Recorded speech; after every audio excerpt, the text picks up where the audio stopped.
Hi everybody, welcomes to health tips by Bharati. మనం ఈ వీడియోలో డయేరియా టైంలో తీసుకోవాల్సిన ఆహార పదార్థాల గురించి డిస్కస్ చేద్దాం. డయేరియా ఉన్నప్పుడు పిల్లలకు సులభంగా జీర్ణమయ్యే ఆహార పదార్థాలు మాత్రమే ఇవ్వాలి. Vegetables soup. వెజిటబుల్స్ని తీసుకొని చిన్న చిన్న ముక్కలుగా కట్ చేసి ఉడకపెట్టుకోవాలి. తర్వాత దీన్ని మెత్తగా మిక్సీకి వేసుకొని ఈ మిశ్రమాన్ని పిల్లలకు ఇవ్వాలి. ఇది తేలిగ్గా జీర్ణమవుతుంది, అంతేకాకుండా మనకి శక్తిని ఇస్తుంది. ఇడ్లీ అనేది సాఫ్ట్ డైట్. డయేరియా ఉన్నప్పుడు పిల్లలకు ఇడ్లీని ఇవ్వడం మంచిది, తొందరగా జీర్ణమవుతుంది. Banana mash. బనానాని తీసుకొని చిన్న చిన్న ముక్కలుగా కట్ చేసి దాన్నన్నిటిని స్మాష్ చేసి పిల్లలకు ఇవ్వాలి. ఈ బనానాలో పొటాషియం ఉంటుంది, డయేరియాని ఇది తగ్గిస్తుంది. బాయిల్డ్ పొటాటోని తీసుకొని చిన్న చిన్న ముక్కలుగా కట్ చేసి వేడి చేసుకోవాలి. తర్వాత ఈ పొటాటోస్ అన్నింటినీ స్మాష్ చేసి పిల్లలకి ఇవ్వాలి. ఇది కూడా శక్తిని ఇస్తుంది, సులువుగా జీర్ణం అవుతుంది. మూంగ్ దాల్ కిచడి. కొన్ని పెసరబ్యాలు తీసుకొని ఉడకపెట్టుకోవాలి.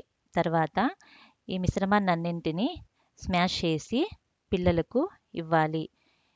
ఇలా ఇవ్వడం వల్ల ఈజీగా ఇది జీర్ణమవుతుంది, పిల్లలకు శక్తిని ఇస్తుంది. Carrot mash. క్యారెట్ని తీసుకొని చిన్న చిన్న ముక్కలుగా కట్ చేసి దాన్ని స్మాష్ చేసి పిల్లలకు ఇవ్వాలి. ఇది కూడా ఎనర్జీని ఇస్తుంది, సులువుగా జీర్ణం అవుతుంది. Steamed Apple. యాపిల్స్ని తీసుకొని చిన్న చిన్న ముక్కలుగా కట్ చేసి స్టీమ్ చేయాలి. తర్వాత దీనన్నింటినీ స్మాష్ చేసి పిల్లలకు ఇవ్వాలి. ఇది సులువుగా జీర్ణం అవుతుంది, డయేరియాను తగ్గిస్తుంది. Curd rice. అన్నంను మెత్తగా చేసుకొని దానిలోకి ఫ్రెష్ కర్డ్ని కలిపి కర్డ్ రైస్ని ప్రిపేర్ చేసుకొని పిల్లలకు ఇవ్వాలి. ఈ కర్డ్ రైస్ అనేది చాలా ఇంపార్టెంట్, ఎందుకంటే ఇది జీర్ణ వ్యవస్థను మెరుగుపరుస్తుంది. వీటన్నింటితో పాటు పిల్లలకు ఓఆర్ఎస్ని ఇవ్వాలి. ఈ ఓఆర్ఎస్లో సోడియం, పొటాషియం వంటి లవణాలు ఉంటాయి.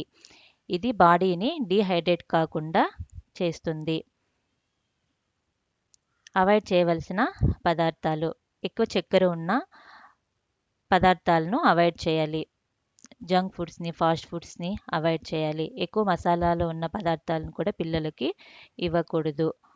పిజ్జాలు, బర్గర్లు, అదేవిధంగా నూనెలో అతిగా వేయించిన పదార్థాలు, వీటన్నింటినీ డయేరియా ఉన్నప్పుడు పిల్లలకి దూరం పెట్టాలి. ఈ ఆహార నియమాలన్నింటినీ పాటించి డయేరియాను తగ్గించుకోవచ్చు. Thank you friends for watching. Please subscribe my channel.